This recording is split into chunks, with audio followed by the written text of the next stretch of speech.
दोस्तों, स्वागत है आपका राघव रिव्यूज में। ये फिफ्थ लेक्चर है जयपुर डेवलपमेंट अथॉरिटी एक्ट पे। हम लोगों की जेएलओ की सीरीज चल रही है जिसके अंदर हम लोगों ने जयपुर डेवलपमेंट अथॉरिटी एक्ट को फर्स्ट स्टार्ट किया है। इसके बाद हम लोग दूसरा एक्ट लेंगे। आप चाहे तो कमेंट पे कमेंट कर सकते हैं कि आपको जो सेकंड एक्ट है वो कौन सा पढ़ना है। तो आइए स्टार्ट करते हैं आज का session.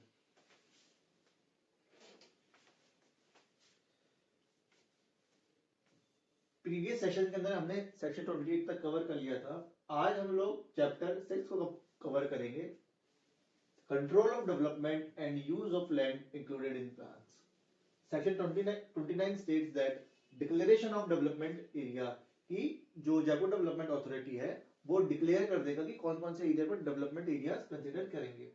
As soon as maybe after a plan comes into operation as provided in section 24, the authority may by notification in the official gazette declare any area in the Jaipur region to be a development area for the purpose of this act। जैसे ही section 24 के अंदर operation start हो जाएगा उसी के just बाद जो है अथॉरिटी क्या करेगी, वो उस पर्टिकुलर एरिया को डेवलपमेंट एरिया घोषित कर देगी और जयपुर डेवलपमेंट अथॉरिटी केवल उसी एरिया के ऊपर डेवलपमेंट करेगी जिसको वो डिक्लेयर कर देती है नोटिफिकेशन के अंदर कि वो पर्टिकुलर एरिया क्या है, डेवलपमेंट एरिया है। Subsection 2 talks about save as otherwise provided in this act, the authority shall not undertake or carry out any development of any land in any area which is not a development area। तो जिस भी area को development area अगर घोषित नहीं किया है Jaipur development authority ने, तो उस पर्टिकुलर एरिया के ऊपर जयपुर डेवलपमेंट अथॉरिटी किसी भी तरह का डेवलपमेंट नहीं कर सकती। Subsection talks about on or after the date on which notification under subsection 1 is published in the official gazette, no person shall institute or change the use of any land or carry out any development of land without the permission in writing of the authority or Nagar Nigam Jaipur in their respective jurisdiction except the breaking open of any public street for which the previous permission of Jaipur Traffic Control Board shall be obtained। हम सभी को पता है कि Jaipur development authority ने master development plan create किया, zonal development plan create किया। Section 24 के अंदर जैसे ही मास्टर डेवलपमेंट प्लान और जोनल डेवलपमेंट प्लान का जो ऑपरेशन है वो स्टार्ट हो जाता है, उसके बाद अथॉरिटी क्या करती है, डिक्लेयर कर देती है उस पर्टिकुलर एरिया को डेवलपमेंट एरिया। जो भी चीज मास्टर डेवलपमेंट प्लान के ऑपरेशन से पहले अगर किसी भी तरह का कोई भी परमिशन दिया गया था जीडीए द्वारा किसी भी अथॉरिटी को, किसी भी इंडिविजुअल को, तो वो पर्टिकुलर इंडिविजुअल क्या नहीं कर सकता, यहाँ पे वो उस लैंड के ऊपर कंस्ट्रक्शन नहीं कर सकता जब तक कि वो जीडीए की परमिशन को ना ले ले। So on or after the date on which notification under subsection 1 is published in the official gazette, no person shall institute or change the use of any land or carry out any development of land without the permission in writing of the authority or नगर निगम की वो authority और नगर निगम के without permission से उस particular development area पे किसी भी तरह का construction नहीं करेगा in their except the breaking open of any public street for which the previous permission of the Jaipur Traffic Control Board shall be obtained। अगर कोई भी हाईवे अथॉरिटी है या फिर कोई भी पीडब्ल्यू डिपार्टमेंट है, वो अगर किसी भी तरह का जो रोड कंस्ट्रक्शन कर रखा है और उसने रोड कंस्ट्रक्शन करने के टाइम पे पर्टिकुलर स्ट्रीट को या फिर रोड को ब्लॉक कर रखा है, तो वो क्या कर सकती है, चाहे तो जयपुर ट्रैफिक कंट्रोल बोर्ड से प्रीवियस परमिशन लेके उस पर्टिकुलर एरिया की जो स्ट्रीट है उसको ओपन कर सकती है और इस कंडीशन में आपको जयपुर डेवलपमेंट अथॉरिटी या नगर निगम से किसी भी परमिशन लेने की जरूरत नहीं है। सेक्शन 3 के अंदर हमको साथ में कुछ प्रोवाइजो दिए रखे हैं जहां पे हमको कुछ अदर एक्टिविटीज और एरिया के अंदर भी परमिशन लेने की जरूरत नहीं है जीडीए से। जो first talks about for carrying out works for the maintenance improvement और other alteration of any building being work which affect only the interior of the building or which do not materially affect the external appearance thereof। किसी भी development area जिसको declare कर दिया है GDA द्वारा, उस particular area के अंदर कोई भी बिल्डिंग कंस्ट्रक्ट हो रही है, कोई बिल्डिंग ऑलरेडी एग्जिस्टिंग में है, कंडीशन एग्जिस्टिंग सिचुएशन में है, तो उसके इंटीरियर के अंदर अगर आप कोई भी डेवलपमेंट करते हो या फिर कोई भी फर्नीचर का डेवलपमेंट करते हो जो उस बिल्डिंग के अंदर हो जो है तक अगर रेस्ट्रिक्ट है, तो वहां पे भी आपको किसी भी जीडीए की अथॉरिटी से परमिशन लेने की जरूरत नहीं है। सेकंड हम बात करें the carrying out of works in compliance with any order और direction made by an authority under any law for the time being in force. अगर आप कोई भी ऐसा वर्क या ऐसा डेवलपमेंट वर्क या कंस्ट्रक्शन वर्क है जो आप परमिशन के अकॉर्डिंग अगर आप कर रहे हैं, तो वहां पे भी आपको फर्दर परमिशन लेने की जरूरत नहीं है। Third talk about the carrying out of works by an authority in exercise of its power under any law for the timing in force. Jaipur development plan से पहले अगर कोई भी ऐसा जो है प्लान एक्सरसाइज हो रहा था जहाँ के अंदर कोई भी डेवलपमेंट वर्क का कार्य चल रहा था, तो उस पर्टिकुलर वर्क के अंदर भी जयपुर डेवलपमेंट अथॉरिटी से पूछने की जरूरत नहीं थी, है यहाँ पे। For the carrying out by the central or the state government or any local authority of any work, अगर सेंट्रल गवर्नमेंट ने, स्टेट गवर्नमेंट ने या किसी भी लोकल अथॉरिटी ने ऑलरेडी किसी बॉडी को कोई काम दे रखा था, तो उस पर्टिकुलर सिचुएशन में भी उस बॉडी को जेडी की अप्रूवल नहीं लेने की जरूरत है। अब वो कौन सा काम था वो हम यहाँ पे पढ़ेंगे। रिक्वायर्ड फॉर द मेंटेनेंस और इंप्रूवमेंट ऑफ एनी हाईवे, किसी भी हाईवे को इंप्रूव करने का या फिर मेंटेन करने का, रोड और public street being work carried out on land with in the boundaries of such highway, road और पब्लिक स्ट्रीट, कि अगर कोई भी कंस्ट्रक्शन वर्क चल रहा है हाईवे पे या फिर मेंटेनेंस वर्क चल रहा है हाईवे पे, रोड पे, पब्लिक स्ट्रीट पे, और वो वर्क केवल उसी स्ट्रीट पे सीमित है जिसकी परमिशन उसको सेंट्रल गवर्नमेंट ने दी थी, स्टेट गवर्नमेंट ने दी थी, या फिर किसी भी पब्लिक अथॉरिटी ने, लोकल अथॉरिटी ने दी थी, तो यहाँ पे भी उस पर्टिकुलर अथॉरिटी को जीडी की परमिशन की लेने की जरूरत नहीं है। For the purpose of inspecting, repairing और renewing any drains, sewers, mains, pipes, cable, telephone और अदर एपरेटस, इनके रिगार्डिंग भी अगर मेंटेनेंस करने की जरूरत है, रिपेयरिंग करने की जरूरत है, वहां पे भी जीडी की परमिशन लेने की जरूरत नहीं है। Fifth talks about excavation made in the ordinary course of agricultural operation. Agricultural operation जो भी होते हैं, जैसे फॉर एग्जांपल कि किसी नहर का काम हुआ, कैनल का काम हुआ, सोलर पंप्स का काम हुआ, कोई भी कुआं खुदवाना है आपको या फिर कोई भी वाटर बॉडीज क्रिएट करनी है, तो एग्रीकल्चर से रिलेटेड अगर इस तरह का कोई भी आपको डेवलपमेंट वर्क करना है, तो यहाँ पे भी आपको जेडीए की जरूरत नहीं है। For the construction of a road intended to give access to land solely for agriculture purpose, कि आपको कनेक्ट करना है विलेज को किसी एग्रीकल्चर एरिया से या फिर सिटी को विलेज किसी भी एग्रीकल्चर एरिया में, तो वहां पे अगर आपको रोड को डेवलपमेंट करना है या फिर आपको कुछ भी ऐसा काम करना है जहाँ पे आपको जोड़ सके आप उस एग्रीकल्चर एरिया को सिटी या फिर विलेज से, तो वहां पे भी जीडी की परमिशन लेने की जरूरत नहीं है। Seventh talks about normal use of land which has been used temporary for other purposes. For example कि कोई भी कैसा लैंड है जिसके अंदर आप कोई भी टेम्परेरी कंस्ट्रक्शन कर रहे हैं, वो टेम्परेरी कंस्ट्रक्शन का मतलब है कि वो 5 डेज तक वो कंस्ट्रक्शन रहेगा, उसके बाद उसको हटा दिया जाएगा, तो वहां पे भी जीडी की जरूरत नहीं है। इसका आप एग्जांपल ले सकते हैं कि जो हमेशा एक बैरन लैंड होता है हर सिटी के अंदर, या फिर ऐसा एक लैंड होता है जहां पर कोई भी ट्रेड फेयर्स होते हैं या फिर जो भी जो एग्जीबिशंस होते हैं वो कंडक्ट होते हैं, वो 15 और 30 डेज के लिए वहां पे लगते हैं, तो उस कंडीशन के अंदर वो अपना एक स्ट्रक्चर खड़ा करते हैं, तो वहां पे भी इस तरह की जो एक्टिविटीज है इसके लिए जो अथॉरिटीज को जीडी की परमिशन लेने की जरूरत नहीं है। In case of a land normally used for one purpose and occasionally used for any other purpose, for the use of land for that other purpose on occasion, इसका example हम ले सकते हैं कि सेम जो सेकंड में लिया था हम इसी का 8th में एग्जांपल लेंगे कि कोई भी एक ऐसा पब्लिक पार्क है जो कि बहुत बड़ा पब्लिक पार्क है, उस पब्लिक पार्क के अंदर फॉर एग्जांपल वो पब्लिक पार्क इतना अच्छा है कि वहां पे जो गवर्नमेंट है उसने डिसाइड किया कि हम यहाँ पे कन्वेंशन या फिर एक समिट जो है ऑर्गेनाइज कराएंगे, तो यूजुअली वो पार्क इस चीज के लिए यूज में आता है, वो पार्क पब्लिक के लिए यूज में आता है, लेकिन पर्टिकुलर 2 या 3 दिन के लिए क्या कर सकते हैं, ओकेजनली हम क्या कर सकते हैं, उस पार्क को रेस्ट्रिक्ट कर सकते हैं एक पब्लिक के लिए, और हम लोग वहां पे क्या कर सकते हैं, सबमिट को या फिर किसी भी कन्वेंशन को वहां पे ऑर्गेनाइज करा सकते हैं, तो उस कंडीशन के अंदर भी जीडीए की हमको यहाँ पे परमिशन लेने की जरूरत नहीं है। 9 बात कर रहे हैं for any purpose incidental to the use of a building for human habitation of any other building और land attached to such building, किसी भी मेजर बिल्डिंग के साथ में भी किसी भी छोटी मोटी जो बिल्डिंग्स है जिसका उस बड़ी बिल्डिंग से एंसिलरी काम जुड़ा हुआ है, एंसिलरी काम का जुड़ा हुआ होने का मतलब क्या हुआ कि एक मेन बिल्डिंग के पास में एक छोटे हमने है ना कुछ हाउसेस कंस्ट्रक्ट कर दिए या फिर कुछ ऐसे हट्स क्रिएट कर दिए जो कि उनमें कौन रहता है, उनमें केयर टेकर रहता है, उस जो केयर टेकर काम करके उस बड़ी जो बिल्डिंग जो भी जो मेन बिल्डिंग होगी उसके ध्यान रखने के लिए उस केयर टेकर का हमने यहाँ पे छोटा जो है एक हाउस जो है कंस्ट्रक्ट कर दिया जो कि टेम्परेरी बेसिस पे किया है, तो उस कंडीशन में भी जेडीए की हमको यहाँ पे परमिशन की जरूरत नहीं है। Section 30 talks about power of revocation and modification of permission to development, कि जीडी की क्या क्या पावर रहेगी किसी भी डेवलपमेंट वर्क को जो कि वो ऑलरेडी अप्रूव कर चुका था उसको मॉडिफाई करने में और रिवोकेशन करने में। Subsection talks about if it appears to the authority that it is expedient having regard to the plan prepared or under preparation that any permission to develop land granted under this act or any other law should be revoked or modified, the authority may, after giving the person concerned an opportunity of being heard against such revocation or modification by order, revoke or modify the permission to such extent as it appears to be necessary। JDA जब भी master development plan या फिर zonal development plan बना चुकी हो या फिर बनाते वक्त उसको ये सब ध्यान में आता है कि मैंने जोनल डेवलपमेंट प्लान और मास्टर डेवलपमेंट प्लान का जो एरिया है, उस एरिया के अंदर मैंने किसी पर्टिकुलर पर्सन या फिर अथॉरिटी को एक परमिशन जो है पास्ट में ग्रांट कर रखी थी। अब क्योंकि मैंने वो परमिशन पास्ट में ग्रांट कर दी थी और मुझे उस वक्त नहीं पता था कि आने वाले टाइम में मास्टर डेवलपमेंट प्लान या जोनल डेवलपमेंट प्लान जो है वो प्रिपेयर होगा। अब क्या है कि उस पर्टिकुलर जो परमिशन ग्रांट कर रखी थी वो मेरे मास्टर डेवलपमेंट प्लान और जोनल डेवलपमेंट प्लान के अकॉर्डिंग वो परमिशन जो है दिखाई नहीं दे रही। तो उस कंडीशन में क्या है कि जो जेडी है चाहे तो मॉडिफाई कर सकता है जो प्रीवियस परमिशन दी गई थी, या फिर रिवोक कर सकता है जो प्रीवियस परमिशन उस अथॉरिटी या उस इंडिविजुअल या किसी कंपनी या किसी ऑर्गेनाइजेशन को वहां पे दी थी। अब जब भी वो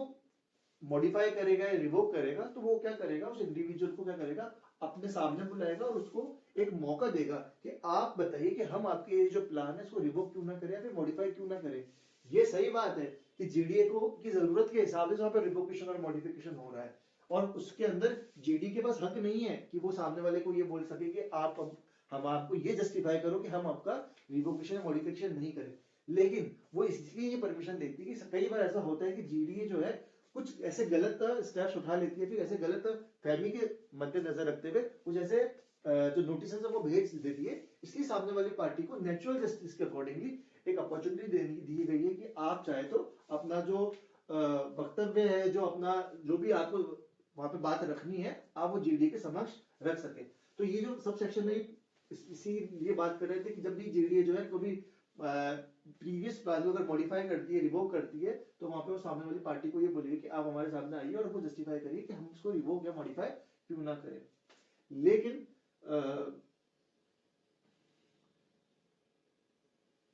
इसमें एक प्रोवाइजो है। प्रोवाइजो क्या बात कर रहा है कि शुड बी रिवोक्ड और मॉडिफाइड द अथॉरिटी में आफ्टर गिविंग द नोटिस। ठीक है, प्रोवाइजो बात कर रहा है कि अगर कोई भी बिल्डिंग जो है वो ऑलरेडी कंस्ट्रक्ट हो चुकी है, प्रीवियस जो भी हम लोगों को डेवलपमेंट की जो भी परमिशन दी गई थी जेडीए की, उस डेवलपमेंट के अनुसार अगर हमने कोई भी बिल्डिंग जो है कंस्ट्रक्ट कर ली गई है, या फिर हमने इतना काम कर लिया है उस बिल्डिंग के अंदर कि अब हम वापस पीछे नहीं जा सकते, हम उस बिल्डिंग के काम को रुकवा नहीं सकते, उस बिल्डिंग के काम को पूरा करना ही पड़ेगा। तो फर्स्ट ए जो बात कर रहा है प्रोवाइजो, क्या बात कर रहा है कि where the development relates to the carrying out of any building or other operation, no such order shall affect such of the operation as have been previously carried out or shall be passed after these operation have substantially progressed or have been completed। तो यहाँ पे जो revocation और modification की बात की गई थी कि प्रीवियस जो डेवलपमेंट की जो वर्क की जो परमिशन दी गई थी जीडीए द्वारा, वो यहाँ पे लागू नहीं होगी अगर ऑलरेडी उस अथॉरिटी इंडिविजुअल ने कोई बिल्डिंग जो उसको कंस्ट्रक्ट कर लिया गया है, या फिर इतना सब्सटेंशियली वहां पे कंस्ट्रक्शन कर लिया गया है कि वापस से हम प्रीवियस सिचुएशन को रिस्टोर नहीं कर सकते। सेकंड बात कर रहा है where the development relates to a change of use of land, no such order shall be passed at any time after the change has taken place। अगर कोई भी जो लैंड के रिगार्डिंग अगर एक परमिशन दी गई है कि कोई भी एग्रीकल्चरल लैंड है या फिर रेसिडेंशियल लैंड है, उस लैंड को कन्वर्ट कर दिया गया है कमर्शियल लैंड के अंदर। अब कमर्शियल लैंड के अंदर कन्वर्ट कर लिया गया तो स्वाभाविक सी बात है कि कमर्शियल लैंड के अंदर कमर्शियल एक्टिविटीज होगी। अब कमर्शियल एक्टिविटीज क्या क्या हो सकती है कि कोई भी जो वहां पे कॉलेज खुल सकता है, वहां पे अम्यूजमेंट पार्क खुल सकता है, किसी भी तरह का मॉल खुल सकता है, किसी भी तरह की इंडस्ट्रीज खुल सकती है। तो अगर जीडी ने पहले किसी भी लैंड के जो यूज ऑफ लैंड के अंदर कोई भी परमिशन दी है, तो वापस जो जीडी है सेक्शन 30 के अंदर ना तो मॉडिफाई कर सकता है ना रिवोक कर सकता है। तो ये दो प्रोविजन है जिसके अंतर्गत जो जीडी है वो अपनी पुरानी दी गई परमिशन को ना तो रिवोक कर पाएगा ना यहाँ पे मॉडिफाई कर पाएगा। अब एक जो प्रोविजो है वो क्या बात कर रहा है, जो प्रोविजो पे प्रोविजो लगा, provided further that where the revocation और modification of permission is necessary in public interest the provision of the first proviso shall not apply. इसका मतलब ये है कि अगर जेडीए किसी भी एक्टिविटी को रिवोक करता है और मॉडिफाई करता है और उसमें वो ये लिख देता है कि हम ये पब्लिक पर्पस के लिए कर रहे हैं, तो फिर चाहे ये दोनों प्रोवाइजो भी क्यों ना हो, वो इन दोनों कंडीशंस के अंदर भी क्या कर सकता है, मॉडिफाई कर सकता है और रिवोक कर सकता है। तो कुल मिला के जीडी के पास ना पूरी पावर है, जहां पर जो जेडीए है रिवोक कर सकता है और मॉडिफाई कर सकता है किसी भी प्लान को। ये प्रोवाइजो हमको दिया है, लेकिन जहां पे पब्लिक पर्पस जो है जुड़ जाता है वहां पे क्या होगा, ये प्रोवाइजो यहाँ पे वर्क नहीं करेगा। अब पब्लिक पर्पस की जब मैं बात करूं तो ये बहुत सब्जेक्टिव है, तो चाहे तो यहाँ पे कोई भी इंडिविजुअल जो है कोर्ट के अंदर चैलेंज कर सकता है कि ये पर्टिकुलर वर्क पब्लिक पर्पस के अंदर आता है या नहीं आता है। Section 2 talks about where permission is revoked or modified by an order made under subsection 1 and any owner claims within the time and in the manner prescribed compensation for the expenditure incurred in carrying out the development in accordance with such permission which has been rendered abortive by the revocation or modification, the authority shall, after giving the owner reasonable opportunity of being heard by officer appointed by it in this behalf, and after considering his report, assesses and after reasonable compensation to the owner. अब authority ने जो previously before master development plan preparation से या फिर zonal development plan की preparation से पहले जो भी हम किसी भी इंडिविजुअल किसी भी अथॉरिटी को क्या दिया था, परमिशन दी थी, और उस परमिशन के अकॉर्डिंगली उस इंडिविजुअल ने काम स्टार्ट कर दिया। अब उसने तो काम स्टार्ट करते हैं, लेकिन बाद में जीडी वापस आ जाता है, ये बोलता है कि नहीं नहीं हम अब आपको परमिशन नहीं दे सकते, आपको काम रुकवाना पड़ेगा, फलाना ठिकाना। अब उस बंदे का तो क्या हो गया, उसका बंदे का तो पैसा खर्च हो गया है। तो यहाँ पे क्या होगा, यहाँ पे क्या होगा कि जो जेडीए है वो क्या करेगा, उस इंडिविजुअल या उस अथॉरिटी को अपने पास में बुलाएगा, कंपनी को अपने पास में बुलाएगा, उसको एक मौका देगा कि आप हम नेगोशिएशन कर लेते हैं, आपको जो भी खर्चा हुआ है हम उतना आपको कंपनसेशन कर देंगे। लेकिन इसके लिए क्या होगा कि उस इंडिविजुअल को एक सीमित टाइम के अंदर आना पड़ेगा जेडी के पास में, उस सीमित टाइम के अंदर ही जो कंपनसेशन है उसको क्लेम करना पड़ेगा। फिर जेडीए ने एक ऑफिसर जो है वहां पे नियुक्त कर दिया गया है कि आप उस पर्टिकुलर ऑफिसर से नेगोशिएट करिए या फिर किसी भी अथॉरिटी से नेगोशिएट करिए जो कि इस पर्टिकुलर काम के अंदर ऑथराइज की गई है। फिर जो भी यहाँ पे नेगोशिएशन होगा उसके अंदर अगर कोई एक रिपोर्ट बनेगी और उस रिपोर्ट के अंदर ये होगा कि जो अथॉरिटी वो एक रिपोर्ट असेस करेगी कि ये आपने पहले कितना पैसा खर्च किया था, अभी कितना पैसा खर्च हो चुका है और आपको कितना नुकसान आगे हो सकता है, क्योंकि आपके डेवलपमेंट वर्क जो है यहाँ पे हम लोग बंद कर रहे हैं। तो यहाँ पे पूरा जो नेगोशिएशन है उसकी यहाँ पे सेक्शन 2 के अंदर, सब सेक्शन 2 के अंदर बात कर रखी है। If the owner does not accept the compensation and gives notice within 30 days of his refusal to accept, the authority shall refer the matter for the adjudication of the tribunal, and the decision of the tribunal shall be final and be binding on the owner and the authority. अब negotiation हो लिया, मान लो कि 1 अप्रैल 2026 को negotiation हुआ। Negotiation में ये बात आती है कि 20 करोड़ जो है मुआवजा जयपुर डेवलपमेंट अथॉरिटी जो है इसको देगी, उस इंडिविजुअल को देगी, उस पर्सन को देगी या किसी भी कंपनी को देगी। वो जो कंपनी है उसकी मांग थी कि हमको 50 करोड़ चाहिए। अब 1 अप्रैल 2026 को नेगोशिएशन में फाइनल हो गया कि हम लोग जो जीडी है वो 20 करोड़ देगी उस इंडिविजुअल को। तो अब 30 अप्रैल जो है, अब 1 मई 2026 तक जीडी क्या कर सकती है, जीडीए जो है रिफ्यूज कर सकती है इसको, सॉरी वो इंडिविजुअल जो है वो जीडीए को रिफ्यूज कर सकता है कि हम ये जो नेगोशिएशन इसको नहीं मानते हैं। तो जैसे ही आप 1 महीने के अंदर अपना रिफ्यूजल जो है जीडीए को भेज देंगे या फिर नोटिस में ला देंगे, तो उसके बाद जो जीडीए है वो क्या करेगी, इस मैटर को ट्रिब्यूनल के पास में ले जाएगी, फिर ट्रिब्यूनल डिसाइड करेगा और ट्रिब्यूनल जो डिसाइड करेगा वो फाइनल और बाइंडिंग होगा उस इंडिविजुअल, उस पर्सन, उस कंपनी या फिर उस अथॉरिटी के ऊपर। अब हम बात करते हैं सेक्शन 31 की, पेनल्टी फॉर अनऑथराइज्ड डेवलपमेंट और for use otherwise that in conformity with the plan. कि अगर कोई भी पेनल्टी, कोई भी अनऑथराइज्ड वर्क कर दिया गया है किसी भी इंडिविजुअल या किसी भी अथॉरिटी द्वारा, तो वो जो अनऑथराइज्ड वर्क किया है उसके ऊपर जेडीए जो है किसी भी तरह की पेनल्टी लगा सकती है। अब किसी भी तरह की पेनल्टी नहीं लगा सकती, इसमें लिखा हुआ है कि आपको कि जेडीए जो उतनी पेनल्टी लगाएगी या फिर वो जो इंडिविजुअल है उसको इतना फाइन देना पड़ेगा, उसको इतना सिंपल इम्प्रिजनमेंट काटना पड़ेगा। तो हम इस सेक्शन के अंदर इन सब चीजों को डिस्कस करेंगे। Any person who whether at his own instance और at the instances of any other person, कोई भी पर्सन जो है या तो खुद से या किसी और के कहने से स्टार्ट कर देता है, अंडरटेक्स और कैरीज आउट डेवलपमेंट और इंस्टीट्यूट्स और changes the use of any land, या तो वो काम स्टार्ट कर सकता है या फिर जो भी काम वो पहले से कर रहा था उसको कंटिन्यू करता है, और या फिर वो कंटिन्यू करने में क्या कर सकता है, या तो वो किसी भी लैंड के ऊपर बिल्डिंग कंस्ट्रक्ट कर सकता है या फिर जो लैंड का यूज है उसको चेंज कर सकता है। अब उसने ये जो चीजें करी है उसके अंदर ये सारी कंडीशंस हमको दे रखी कि अगर इन सब कंडीशन की वो पालना नहीं करता है तो क्या होगा, उसको यहाँ पे कन्विक्शन कर दिया जाएगा, उसको कन्विक्ट कर दिया जाएगा, उसको फाइन लगा दिया जाएगा, उसको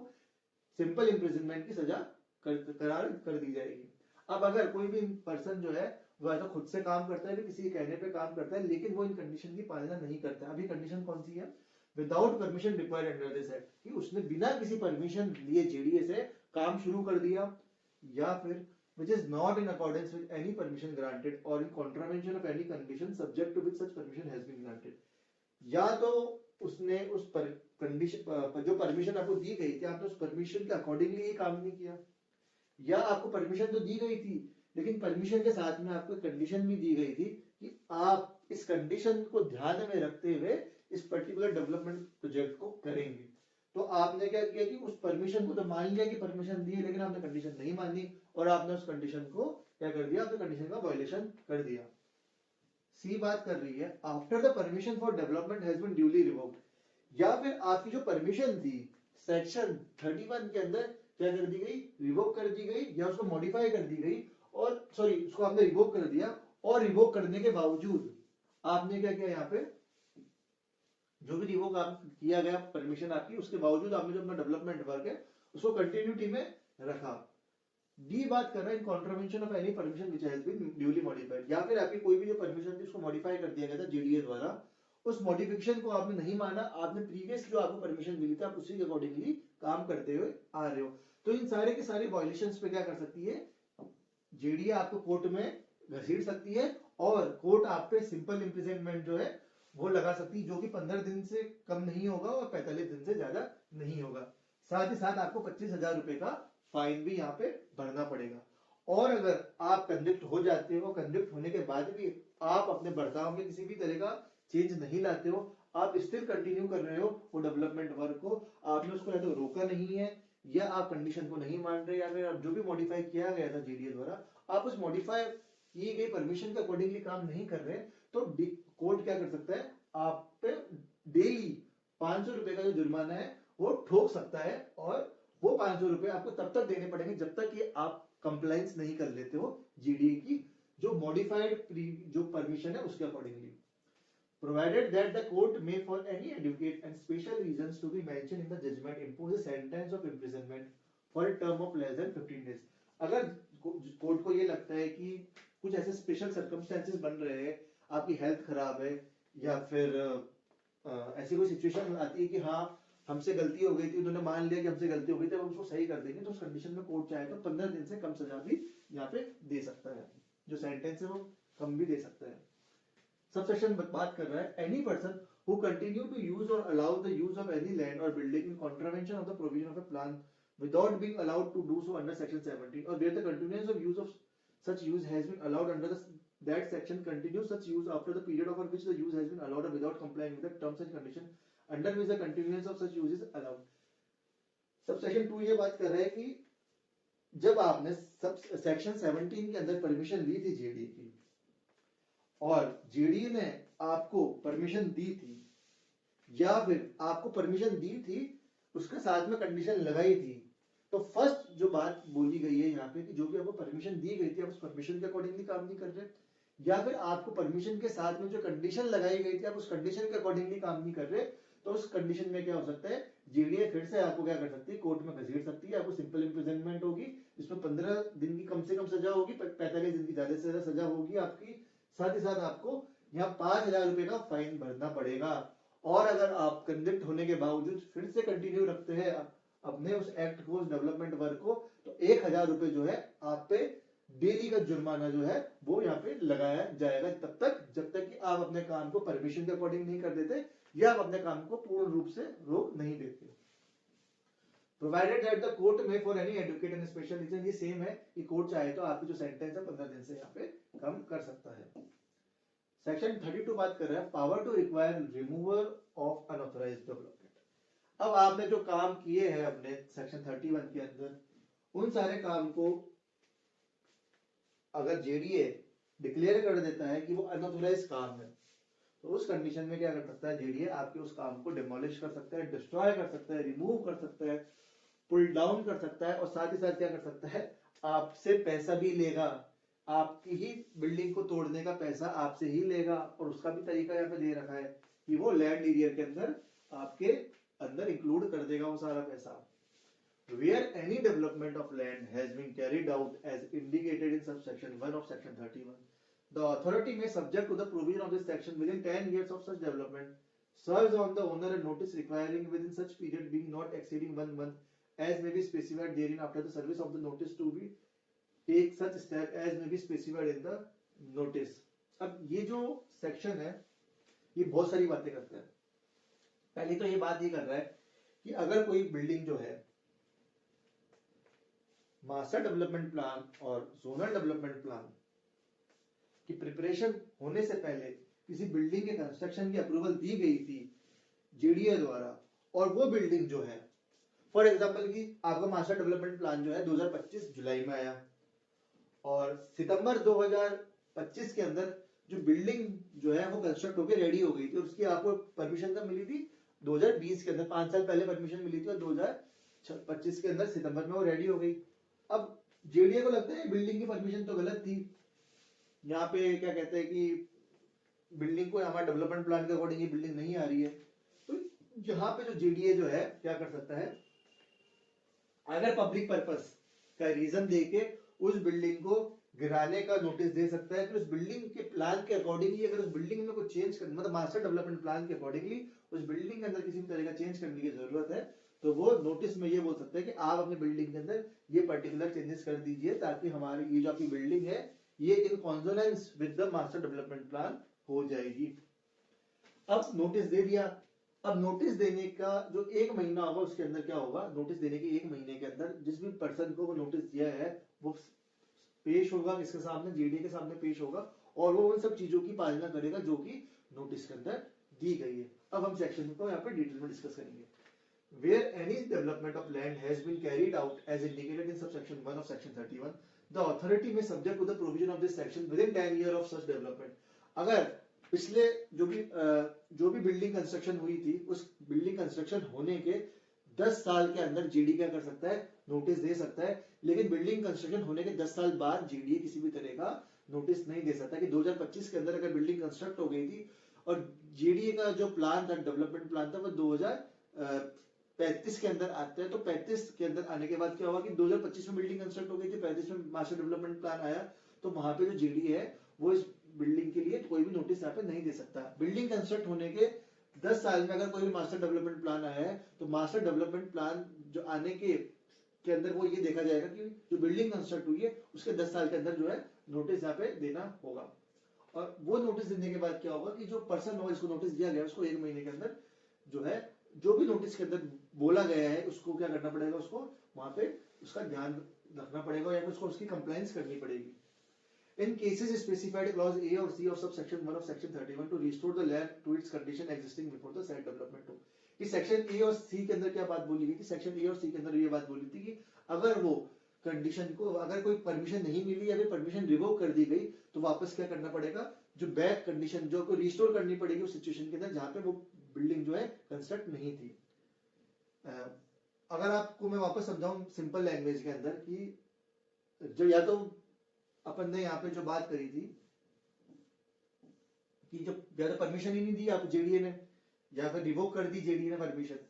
और आपने फिर भी बिल्डिंग बना ली, तो क्या करना पड़ेगा, आपको जो बिल्डिंग है उसको तोड़ना पड़ेगा, आपको पुरानी सिचुएशन में वापस आना पड़ेगा जब पे वो बिल्डिंग कंस्ट्रक्ट नहीं थी। सेकंड ये बात कर रहा है in cases specified in clause B और D of sub section 1 of section 31 to secure compliance with the condition और with the permission as modified. Second और बी और डी के अंदर क्या बोला गया था कि आपको परमिशन माननी पड़ेगी, किसकी परमिशन की मान, या फिर आपको परमिशन के साथ में जो कंडीशन दी थी उसको मानना पड़ेगा, या फिर आपको जो भी मॉडिफाइड किया गया था परमिशन के साथ, जो भी मॉडिफाइड के साथ परमिशन दी गई थी उस मॉडिफिकेशन को यहाँ पे आपको मानना पड़ेगा। Provided that where the notice requires the discontinuance of any use of land, the authority shall serve a notice on the occupier also। साथ ही साथ में क्या करेगी अथॉरिटी जो केवल ओनर को नहीं भेजेगी, ऑक्यूपायर को भी नोटिस भेजेगी। ऑक्यूपायर इस कंडीशन में कैसा होगा कि किसी भी मॉल के अंदर जो ओनर उसको तो भेजेगी, साथ ही साथ क्या करेगी उस मॉल के अंदर कोई भी ऐसे वो सब टेनेंट्स जिन्होंने अपनी जो दुकान है उस मॉल के अंदर ले रखी है उनको भी भेजेगी ताकि उन ओनर को भी पता चल सके कि हमारा यहाँ पे जो एक्ट है वो अनऑथराइज्ड एक्ट है और एकदम से इनको ये ना लगे कि एकदम से हमारी जो दुकान है उसको खाली क्यों कर दिया जा रहा है या फिर उसको बंद क्यों कर दिया जा रहा है।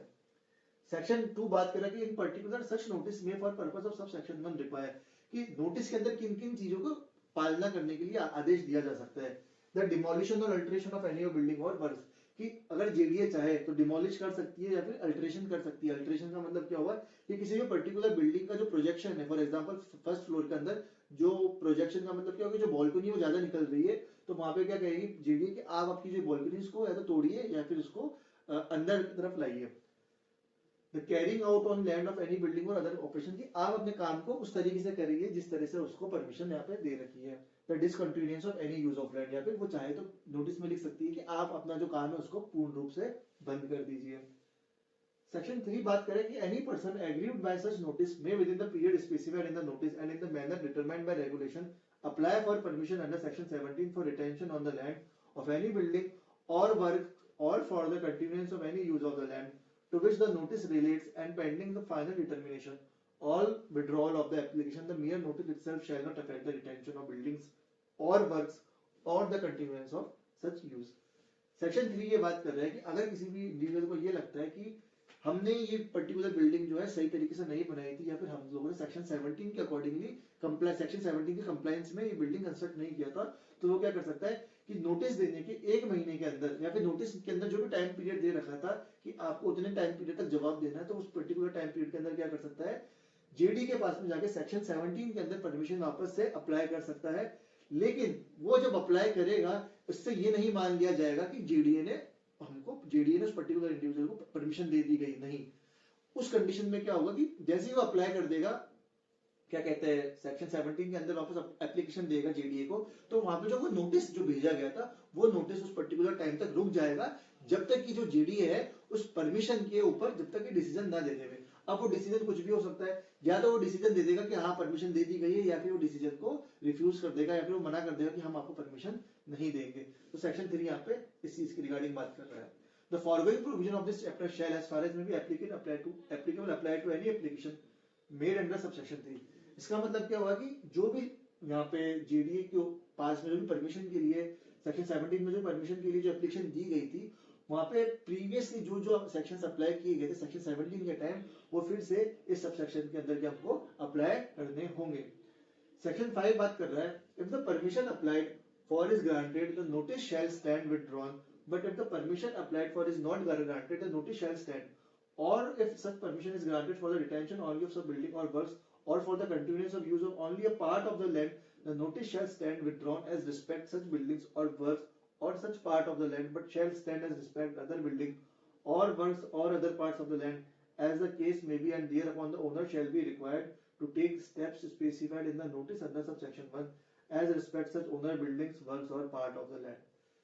ये सेक्शन क्या बात कर रहा है कि जेडीए ने अगर आपको परमिशन दे दी है उस पर्टिकुलर बिल्डिंग को के ऊपर काम करने की, तो आपको जो नोटिस है उसको विड्रॉ कर लिया जाएगा, और अगर आपको परमिशन नहीं दी गई तो उस नोटिस को कंटिन्यूटी में रखा जाएगा, और आपको क्या करना होगा, उस नोटिस के अंदर जो भी चीज आपको बोली गई है तो आपको उस चीज की पालना करनी होगी। अगर आपका जो बिल्डिंग है, जो कंस्ट्रक्शन है, डेवलपमेंट वर्क जो है, प्रोजेक्ट है, वो 2 या 3 चरण के अंदर है, और जिसमें आपको जेडीए ने 2 बिल्डिंग की तो परमिशन दी थी लेकिन आपको तीसरी बिल्डिंग की यहाँ पे परमिशन नहीं दी है, तो 2 बिल्डिंग के रिगार्डिंग जो आपका नोटिस है उसको विड्रॉल कर लिया जाएगा, उसको ले लिया जाएगा, लेकिन जो एक बिल्डिंग के लिए आपको परमिशन नहीं दी गई है उसके लिए जो नोटिस है वो यथावत बरकरार रखा जाएगा, जिसके अंदर आपको फिर से नोटिस में दी गई कंडीशंस की पालना यहाँ पे करनी पड़ेगी। The owner shall be required to take steps specified in the notice under subsection 1 as respects such owner building works or part of the land. Subsection 6 बात कर रहा है, if within the period specified in the notice or within the same period after the disposal of the application under subsection 4 the notice or such much of it is as it stands is not complied with the authority में, अगर section subsection 4 के अंदर जो भी आपको application का जो निस्तारण किया गया था उस निस्तारण में ये बोला गया कि आपको पर्टिकुलर नोटिस की पालना करनी पड़ेगी, और अगर आपने पालना नहीं करी तो यहाँ पे ऑथोरिटी क्या क्या मेजर्स उठा सकते हैं, ए और बी बात करें कि ऑथोरिटी यहाँ पे क्या क्या मेजर्स उठा सकती है।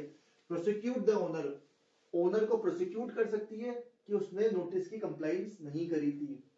उसने डिसकंटिन्यूएंस मतलब उसने अपने काम को नहीं रोका था, या फिर जिस चीज के लिए उसको मना किया था उसने वो काम यहाँ पे किया है। सेकंड क्या कर सकती है कि नोटिस में ये बोला गया था कि हम आपकी बिल्डिंग को डिमोलिश कर सकते हैं, या फिर आप